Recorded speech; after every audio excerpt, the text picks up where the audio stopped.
మొన్నటిదాకా జరిగిన టీ20 సిరీస్లో ఇంగ్లాండ్ చేతిలో పడ్డ దెబ్బకు రగిలిపోతున్న మన భారత్ జట్టు ఇప్పుడు ప్రతీకారం తీర్చుకోవడానికి వన్డే సిరీస్ కోసం కసితో ఎదురుచూస్తోంది. జూలై 14, 2026 మధ్యాహ్నం 3:30 గంటలకు ఎడ్జ్బాస్టన్ వేదికగా తొలి వన్డే జరగబోతోంది. మొన్నటిదాకా విదేశీ గడ్డపై పెద్దగా అనుభవం లేని కుర్రాళ్లతో ఆడి గెలిచామని ఎగిరిన ఇంగ్లాండ్ వాళ్లకు ఇప్పుడు రోహిత్, కోహ్లీ, బుమ్రా లాంటి సీనియర్ ఆటగాళ్లు బరిలోకి దిగుతుంటే వణుకు పుట్టడం ఖాయం. మధ్యాహ్నం 3 గంటలకు టాస్ పడగానే Sony sports channels, Sony Liv, Jio హాట్స్టార్లో ఈ రివెంజ్ గేమ్ రచ్చ మొదలవుతుంది. ఈ ఎడ్జ్బాస్టన్ పిచ్ ఆరంభంలో ఫాస్ట్ బౌలర్లకు స్వింగ్ సహకారాన్ని అందిస్తూ బ్యాటర్లను భయపెట్టినా పోను పోను బ్యాటింగ్కు స్వర్గంగా మారుతుంది. ఇక మధ్య ఓవర్లలో స్పిన్నర్లకు కాస్త సహకారం అయితే లభిస్తుంది. ఇక్కడ చేజింగ్ చేయడమే అసలైన రాజనీతి. ఈ సమరం కోసం ఇండియా తుది జట్టు విషయానికొస్తే ఒక ఓపెనర్గా శుభ్మన్ గిల్ బరిలోకి దిగుతాడు. నెక్స్ట్ లెవెల్ ఫామ్లో దుమ్మురేపుతున్నాడు. ఆఫ్ఘనిస్తాన్ వన్డే సిరీస్లో అదరగొట్టాడు. ఇది ఇండియాకు గుడ్ న్యూస్. ఇక మరో ఓపెనర్గా హిట్ మ్యాన్ రోహిత్ శర్మ పరిస్థితి కాస్త డైలమాలో ఉంది. ఐపీఎల్లో తన రేంజ్కు తగ్గ ఆట చూపించలేకపోయాడు. ఒక టాప్ క్లాస్ రోహిత్ను చూసిన ఫీలింగ్ అయితే కలగలేదు. ఆఫ్ఘనిస్తాన్తో జరిగిన సిరీస్లో ఒక మ్యాచ్లో 79 పరుగులు చేసి ఆకట్టుకున్నాడు. మరి అదే ఫామ్ను ఇక్కడ కూడా కొనసాగించి గ్రౌండ్ ఊపేస్తాడో లేదో చూడాలి. ఇక కింగ్ కోహ్లీ గురించి చెప్పాలంటే బంతికి మైదానం నలుమూలలా దారి చూపిస్తూ కళ్ళు చెదిరే ఫామ్లో ఉన్నాడు. ఈ ఏడాది ఐపీఎల్లో రఫ్ఫాడించి వదిలేశాడు. అక్కడి నుంచే గనుక కోహ్లీ తన వేట మొదలు పెడితే ఇంగ్లాండ్ ఆస్తులు ఆవిరవ్వడం ఖాయం. కాకపోతే కోహ్లీ గాయం నుండి కోలుకునొస్తున్నాడు. ఆఫ్ఘనిస్తాన్ వన్డే సిరీస్ పైన ఆడలేదు. మరి మ్యాచ్ ప్రాక్టీస్ లేకుండా ఎలా ఆడతాడో చూడాలి. ఆ తర్వాత వైస్ కెప్టెన్ శ్రేయస్ అయ్యర్ 4వ స్థానంలో వస్తాడు. టీ20 సిరీస్లో ఇంగ్లాండ్ పిచ్చుల నాడి పట్టుకుని ఆడిన ఏకైక బ్యాటర్ అయ్యర్.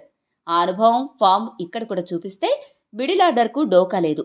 ఇక కేఎల్ రాహుల్ విషయానికొస్తే ఐపీఎల్లో ఇతని ఆటలో స్థిరత్వం లోపించింది. ఆఫ్ఘనిస్తాన్ వన్డే సిరీస్లో కూడా పెద్దగా బ్యాటింగ్ చేసే అవకాశం రాలేదు. కానీ రాహుల్ ఇండియన్ జెర్సీ వేసుకుంటే మాత్రం లోపల ఉన్న శివుడు నిద్రలేస్తాడు అన్నట్లుగా చాలాసార్లు ఆడాడు. ఐపీఎల్ ఫామ్తో సంబంధం లేకుండా దేశం కోసం చెలరేగిపోతాడన్న నమ్మకమైతే అందరిలో బలంగా ఉంది. ఇక 6వ స్థానం విషయానికొస్తే ఒకవేళ 5గురు పక్కా బౌలర్లు చాలనుకుంటే ఇషాన్ కిషన్ లాంటి ఫైర్ బ్రాండ్కు ఎంట్రీ దొరుకుతుంది. లేదు మాకు 6వ బౌలర్ కూడా ఖచ్చితంగా కావాలనుకుంటే శివన్ దుబే లేదా సూర్యాన్ షెడ్గేకి ఛాన్స్ వస్తుంది. దుబేని ఒకప్పుడు గోల్డెన్ ఆర్మ్ అనేవాళ్ళు. కానీ ఈ మధ్య అతడి బౌలింగ్ చూస్తుంటే ప్రత్యర్థి బ్యాటర్లకు గోల్డెన్ ఆఫర్ ఇచ్చినట్టు ఉంటుంది.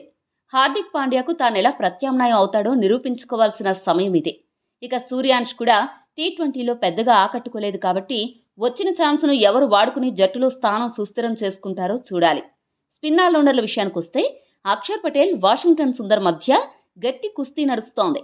కానీ వాస్తవం మాట్లాడుకుంటే టీ20లో అక్షర్ పటేల్ ఆట పూర్తిగా గాలి కొట్టుకుపోయింది. అతడి కాన్ఫిడెన్స్ అట్టడుగున ఉన్నాయి. కాబట్టి అతన్ని పక్కన పెట్టేయడమే కరెక్ట్. ఇక ఉన్న ఒకటే ఆప్షన్ సుందర్. మరి ఈ అవకాశాన్ని సుందర్ ఎలా వాడుకుంటాడో చూడాలి. ఇక వికెట్లు పడగొట్టే స్పెషలిస్ట్ స్పిన్నర్గా కుల్దీప్ యాదవ్ స్థానం దక్కించుకుంటాడు. ఫాస్ట్ బౌలర్ డిపార్ట్మెంట్లో బుమ్రా ఖచ్చితంగా బరిలోకి దిగుతాడు. కానీ ఈ మధ్య అతడి బౌలింగ్ ఫామ్ కాస్త గాడి తప్పింది. ఈ ఏడాది ఐపీఎల్లో ఏమాత్రం ప్రభావం చూపలేకపోయాడు. మరి ఈ సిరీస్లో ఎలా ప్రభావం చూపుతాడో చూడాలి.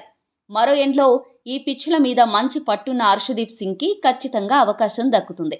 కాకపోతే వరుసగా 7 మ్యాచ్లు ఆడి అలసిపోయాడు. కాస్త రెస్ట్ ఇద్దామనుకుంటే మాత్రం ప్రసిద్ధ కృష్ణ, ప్రిన్స్ యాదవ్ ఇద్దరిలో ఒకరికి ఛాన్స్ వస్తుంది. ఇక ఆఫ్ఘనిస్తాన్ సిరీస్లో అదరగొట్టిన గుర్నార్ బ్రార్ ఈ మ్యాచ్లో అరంగేట్రం చేయడం ఖాయంగా కనపడుతోంది. శివన్ దుబే, అక్షర్ పటేల్, వాషింగ్టన్ సుందర్ లాంటి ఆల్రౌండర్లకు ఈ సిరీస్ అక్షరాల ఒక అగ్ని పరీక్ష. వీళ్ళు స్వదేశంలో పులులే, కానీ విదేశీ గడ్డ మీద మాత్రం ఎప్పుడూ ఏడ్పుగొట్టు ఆటే ఆడుతున్నారు. రాబోయే 2027 వరల్డ్ కప్ దక్షిణాఫ్రికాలో జరగబోతుంది అన్న కఠోర సత్యం వీళ్ళ మైండ్లో పెట్టుకోవాలి.